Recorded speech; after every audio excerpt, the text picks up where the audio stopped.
and namaste everyone. Today we have an educational episode number 1.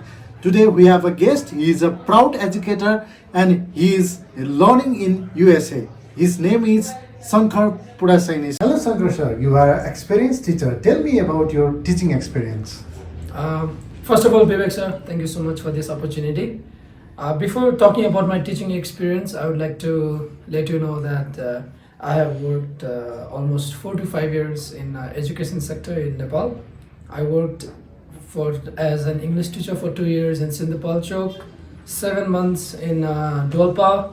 I was a teacher trainer in Panauti and also a school manager in Chitwan. And right now I'm studying MA in Educational Leadership and Societal Change in Soka University of America in California.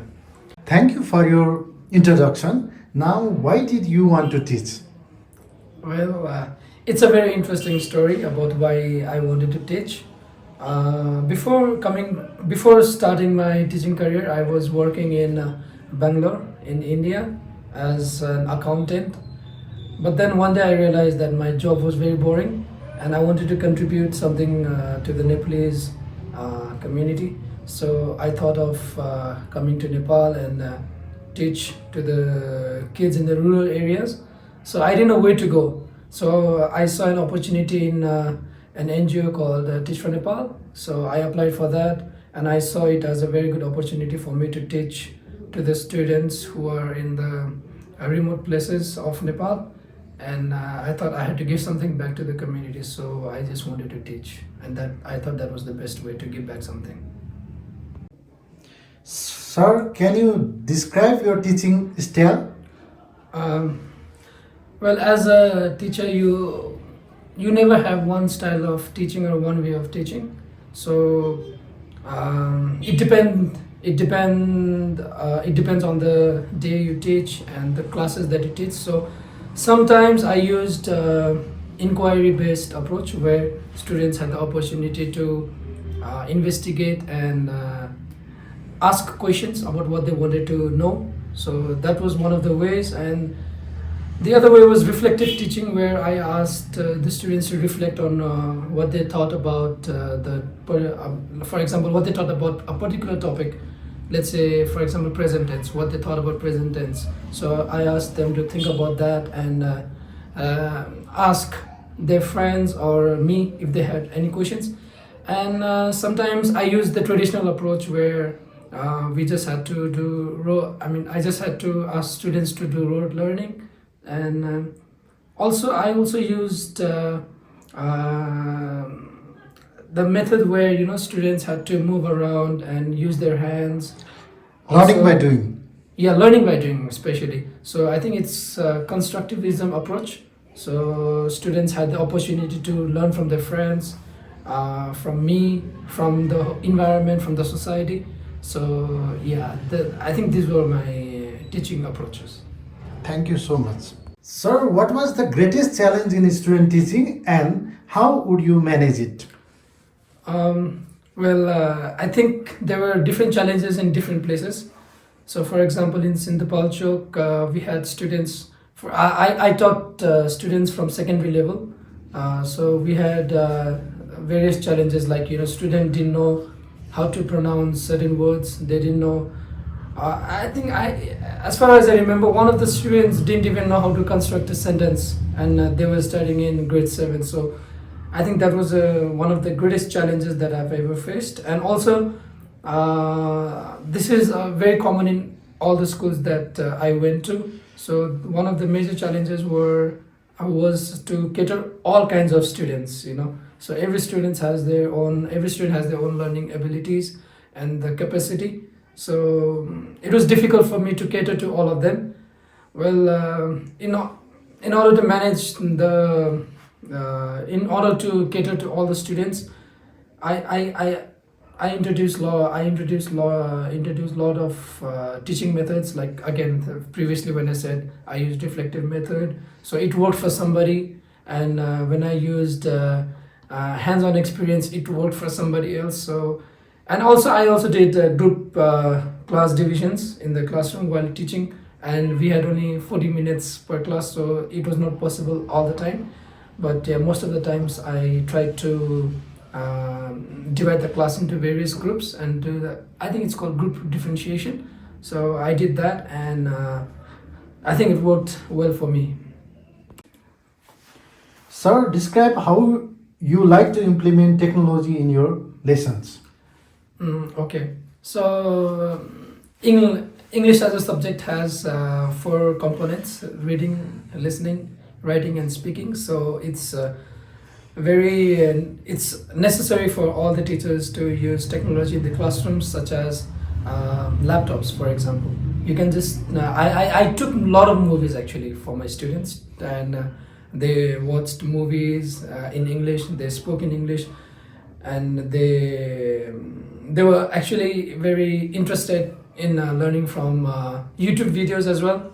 So I taught them the sentence structure from YouTube as well, and I didn't use projector, but yes, I think projector would be one of the best ways to use technology in the classroom in Nepalese context. What else? I think for now, I think I just remember that much. Yeah, thank you. Sir, difference between Nepal and USA education system. What do you find difference in that? Okay, so I'm going to tell my experience on the basis of what I've learned, but not on the basis of what I've experienced in the US, and versus Nepal, where I've experienced teaching.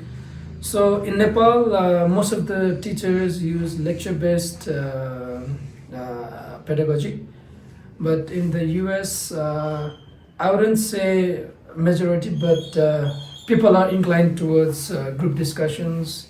They give opportunity to the students to talk in the classrooms. Well, in Nepal, very few teachers give opportunity for the students to express their opinions in the class. And in the US, we have more technology-based classrooms where we have speakers, projectors, laptops, and students themselves have Chromebooks. So I mean, again, it's not in every school, but they are trying to implement these things in the school. But in Nepal, even now, I don't know how many percent, but I think it's very less where students have Chromebooks in the classroom. But right now in Nepal, we have smart boards, which are in the government schools, but not in the most government schools. But again, it's increasing. In the US also, it's the same thing. In the US, students are more aware about their rights, but in Nepal, students are not made aware of the rights and their responsibilities. And the teachers as well, it's the same thing for the teachers too. In the US, teachers are more aware of their rights and the students' rights, but in Nepal, I didn't find that. So I think these are the most differences and similarities that I've found. The percent of student passing in SE is very much low in Nepal. It is below 50%. How do you suggest that we would increase that level? Like, I think government is responsible for that, and not only government, the parents, teachers, everyone is responsible for low achievement in the SE exams. So I think for that, the first thing the government needs to do is to analyze which subjects is the weakest for the students.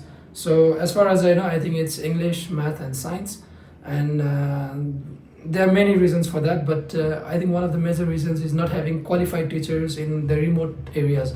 So when you see the city areas, I think most of the students, they pass their exams.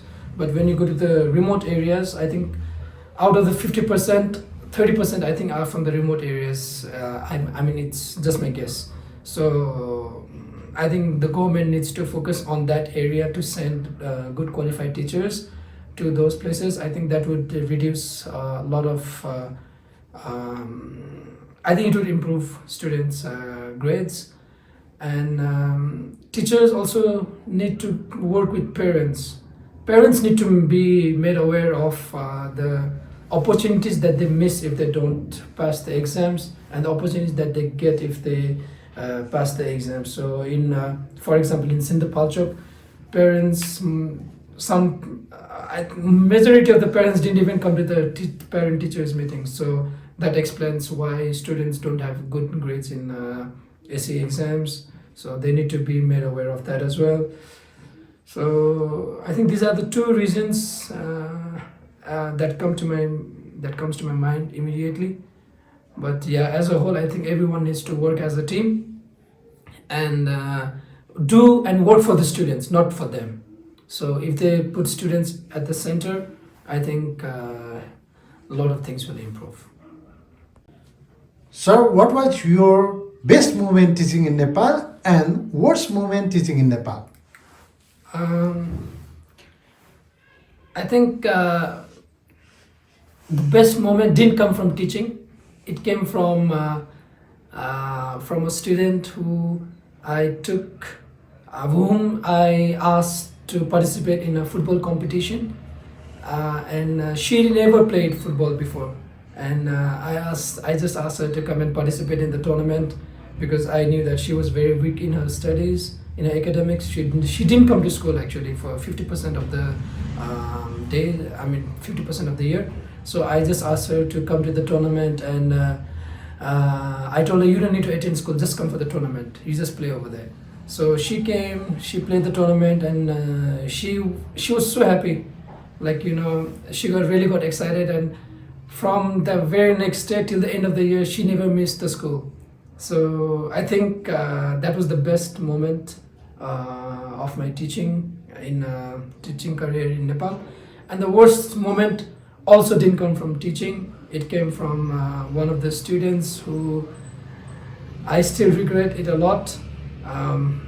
To the student who I demotivated, and the student had failed in her 8th grade, but the village committee, they decided to take her to grade 9, and one day she came to the class, and we spoke about something, and I said, oh, I don't think you deserve to be in grade 9. And then the next day she didn't come to school. She didn't come to school for a week. So I went home, I apologized, and I spoke to her parents. It was it was the worst moment in my teaching career. You are a great teacher. I don't think so, but yeah, thank you. Shanker sir, thank you for coming. Thank you, Vivek sir.